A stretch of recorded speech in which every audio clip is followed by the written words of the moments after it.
Hello, good morning. ബാക്കിലൊരു miss കാണാം, അതിൻ്റെ വിശേഷങ്ങളാണ് ഇന്ന്. നമ്മൾ ഇന്ന് രാത്രി 9:30 ഏട്ടനെ കാണാൻ പോവാണ്. നമുക്ക് ഈദ് ഹോളിഡേയ്സ് ആണ്, 3 days. ഓക്കെ. അപ്പോൾ ഇനി അതിൻ്റെ ഇടയ്ക്ക് ഒരു ഫ്രൈഡേയും കൂടെ വന്നു. സോ ഞാൻ ഏട്ടൻ്റെ അടുത്തേക്ക് പോകാം. നാട്ടിൽ പോകുന്ന പറയുന്നത്. ഏട്ടൻ്റെ അടുത്തേക്ക് പോവാണ്. So night 9:30 bus. ഓക്കെ. 14 ദിവസത്തിന് ശേഷം നമ്മൾ ഏട്ടനെ കാണണം കേട്ടോ. എത്ര പെട്ടെന്നാൽ അരമാസം പോയത്. ഞാൻ ഇവിടെ വന്നിട്ട് അപ്പോൾ ഇപ്പോൾ രാവിലെ പാക്ക് ചെയ്ത് നമ്മൾ ഓഫീസിൽ പോകും. പിന്നെ ഉച്ചയ്ക്ക് വന്ന് ലഞ്ച് കഴിച്ച് വീണ്ടും ഓഫീസിൽ പോകും. പിന്നെ ചിലപ്പോൾ ഇങ്ങോട്ട് വരുന്നുണ്ടാവില്ല, വൈകുന്നേരം അങ്ങനെ അങ്ങോട്ട് അവിടുന്ന് പോയിരിക്കും. 9:30 ബസ്. നമ്മുടെ ഓഫീസിൻ്റെ അവിടുന്ന് ജസ്റ്റ് ഒരു 5 മിനിറ്റ് ഉള്ളൂ. സോ കമ്പനി ഉണ്ടല്ലോ, നമ്മൾ അങ്ങോട്ട് പോകും. പക്ഷേ 9:30 ആണെങ്കിലും അതിൽ എഴുതിയിട്ടുണ്ട് 1 hour മുന്നേ നമ്മൾ അവിടെ റിപ്പോർട്ട് ചെയ്യണമെന്ന്. സോ അങ്ങനെ 8:15 ആകുമ്പോൾ ഓഫീസിൽ കണ്ട് പോകുന്നു വിചാരിക്കും. നല്ല ട്രാഫിക് എല്ലാ സമയത്ത്. അപ്പോൾ അതാണ് ഇന്നത്തെ വിശേഷം. അപ്പോൾ ഏട്ടനെ കാണാൻ പോണൊരു വ്ളോഗാണ്. അപ്പോൾ ഞാൻ ഇന്ന് രാവിലെ തന്നെ നീറ്റ്. അപ്പോൾ കുറച്ച് സുന്ദരി ആവണ്ടെങ്കിൽ അങ്ങനെയൊക്കെ വിചാരിച്ചിട്ട് ഞാൻ കുറേ ദിവസമായി സ്ക്രബൊക്കെ ചെയ്തിട്ട്. പക്ഷെ ഇത് ബാത്റൂമിൽ വെക്കാൻ പറ്റില്ല സ്റ്റാൻഡ്. അപ്പോൾ പിന്നെ ഞാൻ എടുത്തില്ല കേട്ടോ. ഞാൻ ഫേസ് ജസ്റ്റ് ഇവിടെ ചെറിയ കുഞ്ഞു ഹെയർസ് ഉണ്ടായിരുന്നു, അതൊക്കെ എടുത്ത് മാമാകത്തിൻ്റെ ഈ ഒരു സാധനമില്ലേ, മാമാകത്തിൻ്റെ ചാർക്കോൾ ഫേസ് സ്ക്രബ് വെച്ചിട്ട് ജസ്റ്റ് വെറ്റാക്കിയിട്ട് സ്ക്രബ് ചെയ്ത് കൊടുക്കും. ഇതിപ്പോൾ ഞാൻ ഫ്രിഡ്ജിൽ നിന്ന് എടുത്താട്ടോ. ഒരു മാസ്ക് ഉണ്ട്, ഓൾറെഡി ഉണ്ടാക്കി വെച്ചതാണ്. ഇത് എന്തിൻ്റെ കോമ്പിനേഷനാന്ന് പറഞ്ഞാൽ തൈര് പിന്നെ രക്തചന്ദനത്തിൻ്റെ പൊടി. ഓക്കെ, ഒരു കോമ്പിനേഷനുള്ള. ഇനിയിപ്പോൾ ഞാൻ നാല് ദിവസം കഴിഞ്ഞിട്ടല്ലേ വരുള്ളൂ. അപ്പോൾ ഞാനിത് ഫേസിലും കഴുത്തിലൊക്കെ ഇടാമെന്ന് വിചാരിച്ചു. ആ സമയത്ത് 1 hour എന്തായാലും ഉണ്ട്. ഞാൻ നേരത്തെ നീറ്റു. 1 hour എന്തായാലും ഇടാം. 1 hour കൊണ്ട് നമുക്ക് പാക്കിങ് ചെയ്ത് വയ്ക്കാം. പിന്നെ ഉച്ചയ്ക്ക് റിലാക്സ് ചെയ്തിട്ട് വേഗം എടുത്ത് പോയാൽ മതിയല്ലോ. എനിക്ക് ലാപ്പ് ഞങ്ങൾ കൊടുക്കുന്നുണ്ടായിരുന്നു, എനിക്കിവിടെ ആവശ്യം ഉണ്ടാവിച്ചിട്ട്. പക്ഷേ നമുക്ക് കമ്പനി ലാപ്പും സിസ്റ്റമൊക്കെ ഉള്ള കാരണം നമുക്ക് കമ്പനി ലാപ്പും സിസ്റ്റമൊക്കെ ഉള്ള കാരണം ഈ ലാപ്പ് ആവശ്യമില്ല. സോ ഉപയോഗിക്കാതെ വെറുതെ ഇരിക്കുകയാണ്. അതിന് തന്നെ തിരിച്ച് കൊടുക്കാം. ഓക്കെ. അപ്പോൾ അങ്ങനെയൊക്കെയാണ് കാര്യങ്ങൾ. പാക്ക് ഒന്നുമില്ല കേട്ടോ. എൻ്റെ കയ്യിൽ കുഞ്ഞ് ബാഗ് ഉണ്ടായിരുന്നില്ല. അപ്പം നമ്മുടെ ഫ്രണ്ടിൻ്റെ ബാഗ് വാങ്ങിച്ച് ഞാൻ പോവാണ്. 2 ദിവസം കഴിഞ്ഞിട്ട് 2 ദിവസത്തിനുള്ള ഡ്രസ്സെല്ലാം വേണ്ടു. 2 ദിവസത്തിനുള്ള ഡ്രസ്സും പിന്നെ കുറച്ച് എന്തെങ്കിലും സ്കിൻ കെയറും കാര്യങ്ങളും പിന്നെ ലാപ്പും. ഓക്കെ, അങ്ങനെയാണ്. നമ്മൾ അവിടെ നിന്ന് ഇങ്ങോട്ട് വരാനുള്ളതും നമ്മൾ ബുക്ക് ചെയ്തിട്ടുണ്ട് കേട്ടോ ബസ്. എന്നിട്ട് 2 മണിക്കൂർ 2.5 മണിക്കൂർ എടുക്കുന്നുണ്ട് ബസ്സിൽ. നമുക്ക് അവിടുന്ന് ആക്ച്വലി 1.5 മണിക്കൂർ 1 മണിക്കൂറൊക്കെ നമ്മൾ ബൈ കാറിനെത്തും. ഇത് കണ്ണാടി ഉണ്ട്. ശരിക്കും ഞാനിത് ഇട്ടിട്ട് പോകാൻ പാടില്ല. കാരണം ഞാനിപ്പോൾ വെയിലത്ത് കൂടി രാവിലെ ഉച്ചയ്ക്കൊക്കെ നടക്കാൻ പോകുന്നു. പിന്നെ എനിക്ക് വൈകുന്നേരം സമയം ഇല്ലാത്തതുകൊണ്ട് ഞാൻ ഇട്ടതാണ്. കുറേ ദിവസം ഇട്ടിട്ട് കുട ചൂടിപ്പോണം. സൺസ്ക്രീനും കുട ഉപയോഗിക്കാറുണ്ട്, എന്നാലും നമ്മളോട് ശ്രദ്ധിക്കണം. കഴുത്തിലിട്ടാൽ ഇതും കഴിയില്ല ഗൈസ്. പക്ഷെ നമുക്ക് ഫ്രിഡ്ജിൽ തന്നെ അടച്ചിരിക്കാം. 4 ദിവസം കഴിഞ്ഞ് വന്നിട്ട് നോക്കാം. പക്ഷെ ഞാൻ ചിലപ്പോഴാ സമയത്ത് ഇത് ഉപയോഗിക്കുള്ളൂ. ഇത് കളയേണ്ടി വരും. കാരണം നമ്മൾ ഒരാഴ്ചയൊക്കെയാണ് ഫേസ് പാക്ക് ഫ്രിഡ്ജിൽ വെച്ച് ഉപയോഗിക്കാറുള്ളൂ. പാക്ക് ചെയ്തില്ല. കൊണ്ടുപോകാനുള്ള സാധനങ്ങളൊക്കെ എടുത്ത് വെച്ചു. ഈ ബാഗിലാണ് കൊണ്ടുപോകുന്നത്. ഓക്കെ, വളരെ തുച്ഛം സാധനങ്ങൾ കിട്ടാം.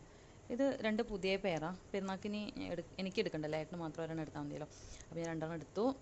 ഇത് എനിക്കിങ്ങോട്ട് വരുമ്പോൾ ഏട്ടൻ വാങ്ങിച്ചു തന്നതാണ്. അപ്പോൾ അത് 2. പിന്നെ കുറച്ച് ഇന്നേഴ്സും തോർത്തും കാര്യങ്ങളും. പിന്നെ ജസ്റ്റ് ഒരു പെയർ.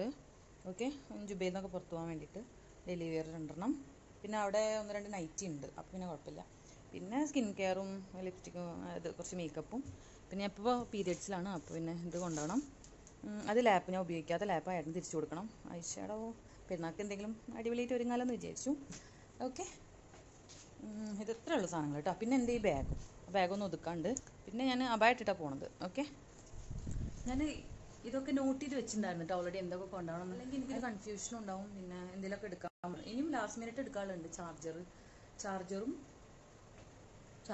പിന്നെ എനിക്കൊരു റെഡ് ഷോൾ ഞാൻ കഴുകിയിട്ടുണ്ട്, അതും കൊണ്ടുപോകണം. അതെനിക്ക് ഇതിലേക്ക് ഇടാൻ വേണ്ടിയിട്ട് അത്രയും നോട്ട് ചെയ്ത് വെച്ചിട്ടുണ്ട്. കാരണം പിന്നെ പ്രത്യേകിച്ച് ഓഫീസിലുണ്ടോ മാത്രമല്ല കേട്ടോ, ഇത് എനിക്ക് വർഷങ്ങളായിട്ടുള്ള ശീലം. നമുക്ക് നമ്മുടെ തലേനയുടെ കവറൊന്ന് മാറ്റണം. അപ്പോൾ ഞാൻ മാറ്റി വെച്ചു. കുറച്ചും കൂടെ ഉണങ്ങാണ്ട് കേട്ടോ. എന്നിട്ട് നമുക്ക് ഫ്രഷപ്പ് ആണ്. ഓഫീസിൽ സെറ്റായി ബാഗിൽ ഒതുക്കി. ഇനി 1-2 അതായത് ഒരു ഷാള് അങ്ങനെ 1-2 സാധനം വെക്കാണ്ട് പിന്നെ വെക്കാം. അത് ഉച്ചയ്ക്ക് ഞാൻ വരുമ്പോൾ വെക്കാം. കാരണം ഷാൾ ഉണങ്ങിയിട്ടില്ല. ഇത് നമ്മുടെ ഏട്ടൻ്റെ ഒരു ഗിഫ്റ്റ്. അതിൻ്റെ റീല് നിങ്ങൾ കാണും കേട്ടോ. പിന്നെ ഇതെനിക്ക് ഉപയോഗിച്ചതിന് ശേഷം എടുത്ത് വയ്ക്കാനുള്ളതാണ്. പിന്നെ ഇതിപ്പോൾ എനിക്ക് പോകുമ്പോൾ ഇടാനുള്ളതും. That's it. ഇനി ഞാൻ 1-2 കാര്യങ്ങൾ എഴുതി വെച്ചിട്ടുണ്ട്. റെഡ് ഷോള്, പിന്നെ ചാർജർ എടുക്കണം, പിന്നെ റൂമിൻ്റെ കീ, അതൊക്കെ ഓഫീസിൻ്റെ ഷെൽഫിൻ്റെ കീ ഒക്കെ എൻ്റെ കയ്യിലാണ്. അപ്പോൾ അത് ചെയ്യണം. വാട്ടർ ബോട്ടിൽ കൊണ്ടുപോകണം. പിന്നെ ഹാളിലൊരു കാർഡ്ബോർഡ് ബോക്സ് ഉണ്ട്. അതിൽ എന്തെങ്കിലും എടുക്കാണ്ടോ നോക്കണം. എനിക്കിപ്പോൾ ആവശ്യമില്ലാത്തത് ഞാൻ അതിൽ വെച്ചതാണ്. അപ്പം ഞാൻ ഏട്ടന് എന്തെങ്കിലും അവിടെ കൊണ്ടുവയ്ക്കണമെന്ന് നോക്കണം. ഉച്ചയ്ക്ക് നോക്കാം. പിന്നെ ഡ്രസ്സ് ഉണക്കായിട്ടുണ്ട്, അതൊന്ന് മടക്കി വയ്ക്കണം. റൂം ക്ലീൻ ചെയ്യണം. Okay, final. അപ്പോൾ പോവാം. ഞാൻ ജസ്റ്റ് ഒരുങ്ങി അത്രേ ഉള്ളൂ. ലിപ്സ്റ്റിക്ക് ഇട്ടുണ്ടോ അത്രേ ഉള്ളൂ. ഓഫീസ് കഴിഞ്ഞാൽ 7 മണി വരെ ഓഫീസിൽ ഇരുന്നിട്ട് ഇങ്ങോട്ട് പോകുന്നു. അപ്പോൾ നമ്മൾ 8 മണിക്കാണ് പോണത്. 8 ആകുമ്പോൾ അവിടെ റിപ്പോർട്ട് ചെയ്യണം. 9:30 ബസ്. അങ്ങനെയാണ് കേട്ടോ. എന്നിട്ട് നമ്മൾ 2 മണിക്കൂർ. അപ്പോൾ ടാറ്റാ. ഇത് എനിക്ക് ബാഗ് വെക്കണം, ഞാൻ പെട്ടതാണ്. എന്തേലും എടുക്കാം. ബാഗൊന്നും എടുക്കാണ്ട് എവിടേക്കോ പോകണ്ട. ഒരു മിനിറ്റ്. ഓക്കെ, എല്ലാം എടുത്തു ആണ് എൻ്റെ ഒരു വിശ്വാസം. ഇവിടെ ലിസ്റ്റൊക്കെ കാലിയായി.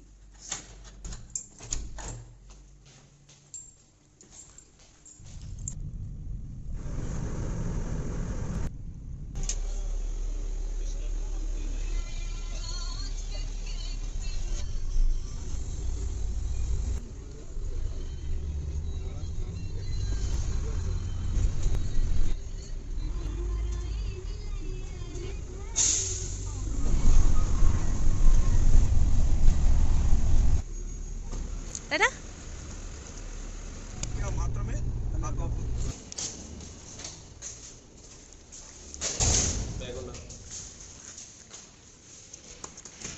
ഇതാണ് ഏട്ടന് സമ്മാനം. വീണ്ടും വീട്ടിക്ക് കയറട്ടാ. മണൊക്കെ ഞാൻ ഈ വീട്ടിക്ക് വരാൻ പറ്റുന്ന സ്വപ്നത്തിൽ പോലും വിചാരിച്ചില്ല കേട്ടോ. ഏട്ടാ, നമ്മൾ വിചാരിക്കുന്ന പോലെയല്ല. കാരണം ഈ വീട് നമുക്ക് ഉണ്ടാവും ഞാൻ വിചാരിച്ചില്ല. പക്ഷെ ഏട്ടൻ 4-5 ദിവസത്തിനും കൂടെ വീട് എടുത്തില്ല ഏട്ടാ. ഒരു മണൊക്കെ ഉണ്ടല്ലോ ഏട്ടാ. മീൻകൂട്ടൻ. ഹായ് ഹായ്, എനിക്ക് വിശ്വസിക്കാൻ പറ്റണില്ല ഏട്ടാ. വീണ്ടും വീട്ടിലേക്ക് വന്നത്. അതിന്റെ അപ്പം ഇതാലോ. ടാറ്റാ. സമയം 1:30. ടാറ്റാ. Bye by.